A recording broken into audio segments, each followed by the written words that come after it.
चलो यार ये वाला कर लेंगे, कौन पूछता, या हमारे साथ भी हुआ। लोग तो मजाक उड़ाते हुए कहते शायद बकरी का खून जो है वो इस्तेमाल किया गया प्लेटलेट्स गिराने के लिए। मैं इसकी वजह से इजलास कई दिन जारी रखता था कि ये वापस जेल ना जाए, और परवेज मुशर्रफ साहब ने फिर ये ऑर्डर्स जारी कर दिए। चौधरी परवेज इलाही साहब ने इसमें रोल प्ले किया, और अब वो चौधरी परवेज इलाही साहब जो है उसी चौधरी परवेज इलाही के साथ क्या किया जा रहा है।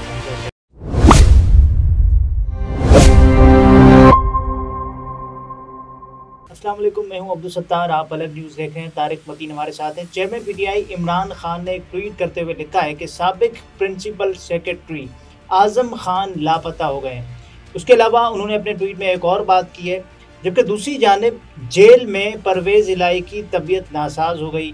उसके बाद परवेज इलाही की अहलिया से मेडिकल रिपोर्ट्स मंगवाई गई। उसके बाद क्या काम हुआ है? उसके बाद जो काम हुआ है वो इंतहाई शर्मनाक है। प्रोफेसर बिलाल जिन्होंने परवेज इलाही साहब के लिए रब्ता किया था उनकी अहलिया से, और ये डॉक्टर का एक पेशेंट के रिलेटिव से रब्ता था। ये हुकूमत यहाँ तक आ गई है कि इन्होंने उस डॉक्टर को नौकरी से फारिग कर दिया, हटा दिया, मुअत्तल कर दिया। तो ये तो जुल्म की इंतहा है।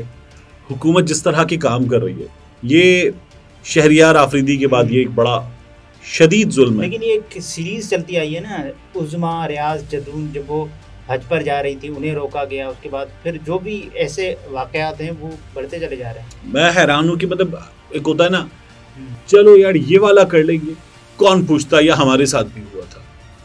ये जो काम है कि एक डॉक्टर एक 77 बरस के बंदे की रिपोर्ट्स मांगे, पास्ट रिपोर्ट्स दे दें, इलाज करने में आसानी होगी पेशेंट की वाइफ से।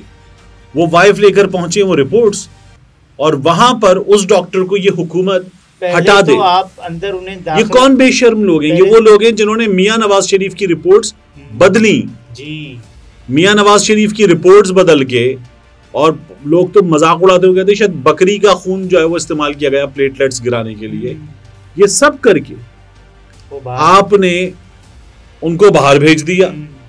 अब बड़ा जोर चल रहा है, मियां साहब आ रहे हैं, मियां साहब आ रहे हैं, और मियां साहब के लिए जा रहा है मियां साहब आए। और यहाँ एक शख्स जो है उसको आप इसलिए निशाना बना रहे हैं कि वो प्रेस कॉन्फ्रेंस नहीं कर रहा, वो छोड़ने का ऐलान नहीं कर रहा।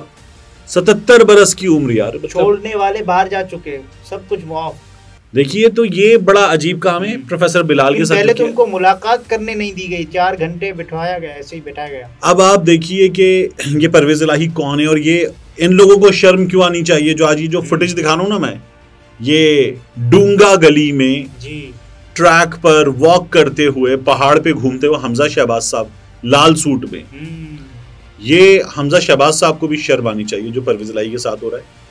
क्योंकि क्या होता था, मरकज से इमरान खान साहब मना करते थे कि प्रोडक्शन ऑर्डर नहीं करने, बाकी लोग मना करते थे कि नहीं करने जी, और हमजा शहबाज के प्रोडक्शन ऑर्डर परवेज इलाही साहब करवाते थे जी ऐसे ही। और उन्होंने कुछ सहाफियों को ये कहा कि यार बच्चा है। मैं इसकी वजह से इजलास कई दिन जारी रखता था कि ये वापस जेल ना जाए। इतना किया है परवेज इलाही ने इनके लिए, इतना नहीं किया। जब मुशर्रफ दौर में ये यहां पर रह गए थे तो इनका ख्याल रखा। अभी जब जेल में गए थे हमजा शहबाज तो खाना कहां से जाता था? खाना जाता था चौधरी परवेज इलाही के घर से, और हमजा से पूछा जाता था क्या खाओगे, वो बनवा के भेजा जाता था। ये चौधरी परवेज इलाही पता है कौन है?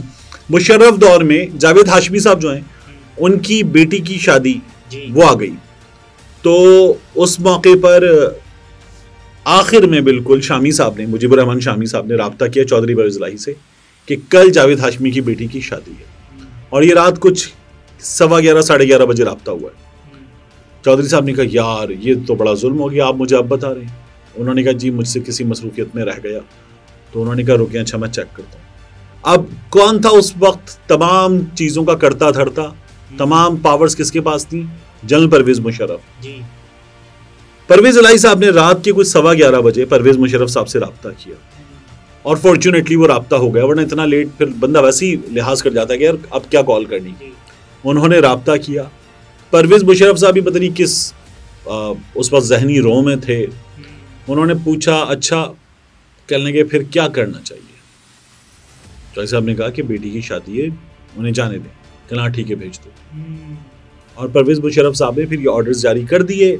चौधरी परवेज इलाही साहब ने इसमें रोल प्ले किया और अब वो चौधरी परवेज इलाही साहब जो हैं, उसी चौधरी परवेज इलाही के साथ क्या किया जा रहा है हमजा शहबाज। मतलब शर्मनाक है जो ये काम कर रहे हैं। मैं हैरान हूं, मतलब होता है ना कि आप कोई काम करते हुए कर कैसे लेंगे। मतलब 77 साल के बंदे को इलाज मुआलजे से दूर रखना, बुरे हाल में रखना, इस पे ही शर्म आ जानी चाहिए। फिर उसके बाद जो डॉक्टर से रोकना, फिर उसके बाद जो डॉक्टर मरीज की रिपोर्ट्स मांग ले जी, उस डॉक्टर को फारिग कर देना। चीफ एग्जीक्यूटिव पंजाब कार्डियोलॉजी, उस डॉक्टर को फारिग कर देना। मैं मतलब वो होता है ना, आप सोचते हैं कि यार ये कैसे किया होगा, मैं सोच ही नहीं पा रहा कि ये कैसे किया होगा। ये तो सफाकियत की एक इंतहा है ना। बहरहाल अफसोसनाक है जो ये गवर्नमेंट कर रही है। इसीलिए इंतहाई दर्जे का मुंतकिम मिजाज मियां नवाज शरीफ को कहा जाता है, मियां शहबाज शरीफ साहब को कहा जाता है। और शहरियार आफरीदी का वाकया तो अभी गुजरा भी नहीं। मतलब मैं तो हैरान हूँ।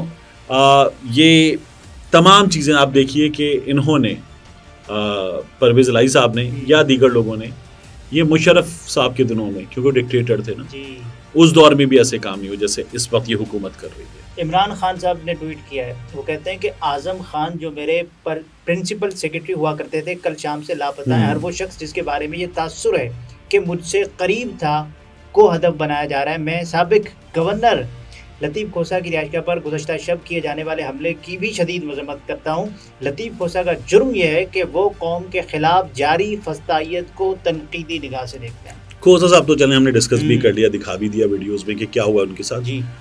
असद कैसर के घर पे क्या हुआ। असद कैसर का एक बहुत बड़ी स्कूल्स की चेन है और प्राइवेट स्कूल्स हैं, अच्छा पैसा कमा रहे हैं। असद कैसर के पास ठीक ठाक तगड़ी असामी हुई, उनके घर पे लैक्सेस वगैरह खड़ी थी, छापा मारा और छापा मार के उनके घर से गाड़ियां ले गए। अब ये पुलिस अजीब काम कर रही है। पुलिस आती है, वो मोबाइल में बैठ गई, 6-7 पुलिस वाले एक मोबाइल में आते हैं, 25-30 बंदे आते हैं, 40 बंदे आते हैं, वो घर की गाड़ियां उठा के ले आते हैं। ये कोई अजीब काम है। लोगों की बंदा नहीं मिले तो उसकी गाड़ी ले जाओ, मतलब पहले बंदा ना मिले तो भाई ले जाओ, बेटा ले जाओ, ये तो हो रहा है। उसके साथ गाड़ियां भी उठा के ले जाओ। असद कैसर के साथ ये हुआ। अब ये जो आजम खान है, इनके भतीजे ने ये कहा है, जो दरख्वास्त दी है उन्होंने FIR के लिए, तो वो कह रहे हैं कि एक उनकी अपॉइंटमेंट था, उस अपॉइंटमेंट के लिए शाम में कोई 6:30-7 बजे का वक्त था, उस पर वो निकले और उसके बाद वो लापता हो चुके हैं। और अब वो कह रहे हैं कि पता करें इनका कि कहाँ पर हैं, क्या है। FIR जो है वो इसकी काटी जाए, लेकिन अब तक ये FIR वगैरह जो है वो नहीं कटी है। आज़म खान साहब के हवाले से कहा यह जा रहा है कि इनको गालिबन कुछ सिविल खुफिया इदारों ने जो हुकूमत के मातहत हैं उठाया है। वो इमरान खान साहब के खिलाफ कुछ निकालना चाहते हैं, उनसे पूछना चाहते हैं कि कोई करप्शन हमें मिले।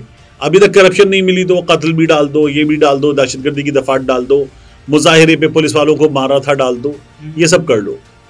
अब वो आज़म साहब से कुछ निकलवाना चाहते हैं, इसलिए बाज़ सोर्सेज का ये कहना है कि ये काम ऐसे किया गया है, बहुत ही भोंडा काम किया गया है। और आज़म खान साहब जो हैं, उनका फ़ोन उनकी फैमिली के मुताबिक वो बंद हो गया है और अब उनसे किसी भी तरह का कोई भी राब्ता नहीं हो रहा। मतलब वो तो वापस आने वाले नहीं लगता, जो आसार हैं। दुआ तो ये करनी चाहिए ना कि जल्द फौरन वापस आएं और ऐसा कोई भी वाकया जिस तरह से होने मुसलसल ना हो। लेकिन हैरान कौन है कि ये सब तमाम चीज़ें 35 दिन हो गए, वो अभी तक नहीं आया। तो ये तो खैर देखिए, कोई केस नहीं, आज़म खान साहब पर कोई केस नहीं, तो कोई केस हो तो गिरफ्तारी होगी, ये तो गुमशुदगी है जी। आज इंटर पार्टी इलेक्शन हुए नून लीग के, तो बिला मुकाबला सदर मुंतखब हो गए शहबाज शरीफ साहब और मरियम साहिबा चीफ ऑर्गेनाइजर। ये कोई टूर्नामेंट थोड़ी हो रहा है। मतलब ऑर्गेनाइजिंग कमेटी होती है ना, चीफ ऑर्गेनाइजर।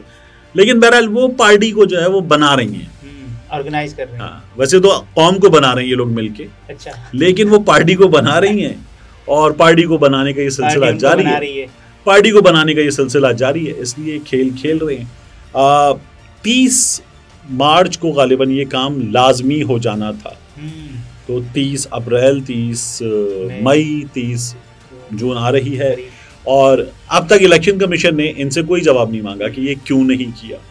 इलेक्शन क्यों होते हैं? जंगल के बादशाह अंडे दें या बच्चे दें, मर्जी है अपनी। तो ये इन लोगों की हुक्मरानी है। नाज़रीन, तारिक मतीन थे, गुफ्तगू आपने मुलाहिज़ा फरमाया। इजाज़त दीजिए, अल्लाह हाफ़िज़।